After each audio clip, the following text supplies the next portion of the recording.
यह एक ऐसा मंत्र है जो जीवन के हर कष्टों का निवारण करता है।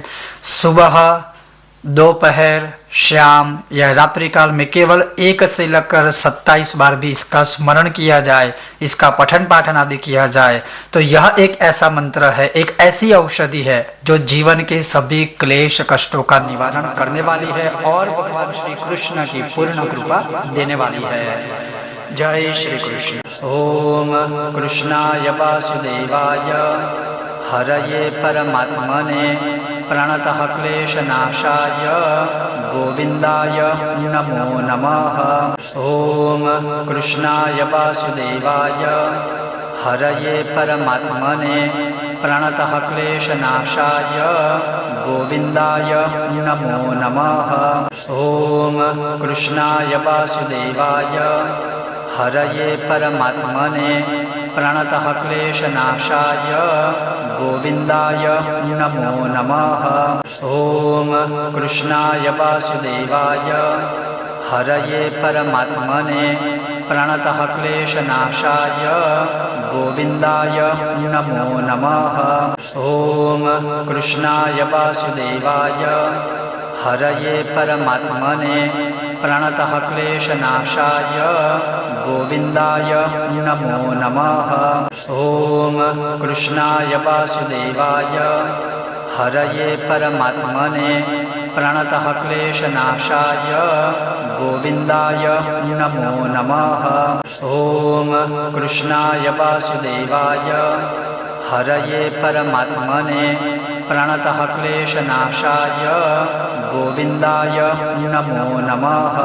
ओम कृष्णाय वासुदेवाय हरये परमात्मने प्रणतः क्लेशनाशाय गोविन्दाय नमो नमः। ओम कृष्णाय वासुदेवाय हरये परमात्मने प्रणतः क्लेशनाशाय गोविन्दाय नमो नमः। ओम कृष्णाय वासुदेवाय हरये परमात्मने प्रणतः क्लेशनाशाय गोविन्दाय नमो नमः। ओम कृष्णाय वासुदेवाय हरये परमात्मने प्रणतः क्लेशनाशाय गोविन्दाय नमो नमः। ओम कृष्णाय वासुदेवाय हरये परमात्मने प्रणतः क्लेशनाशाय गोविन्दाय नमो नमः। ओम कृष्णाय वासुदेवाय हरये परमात्मने प्रणतः क्लेशनाशाय गोविन्दाय नमो नमः। ओम कृष्णाय वासुदेवाय हरये परमात्मने प्रणतः क्लेशनाशाय गोविन्दाय नमो नमः।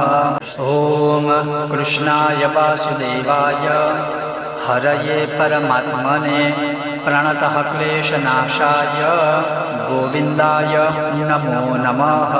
ओम कृष्णाय वासुदेवाय हरये परमात्मने प्रणतः क्लेशनाशाय गोविन्दाय नमो नमः।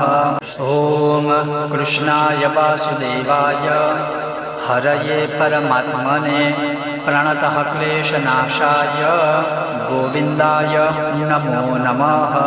ओम कृष्णाय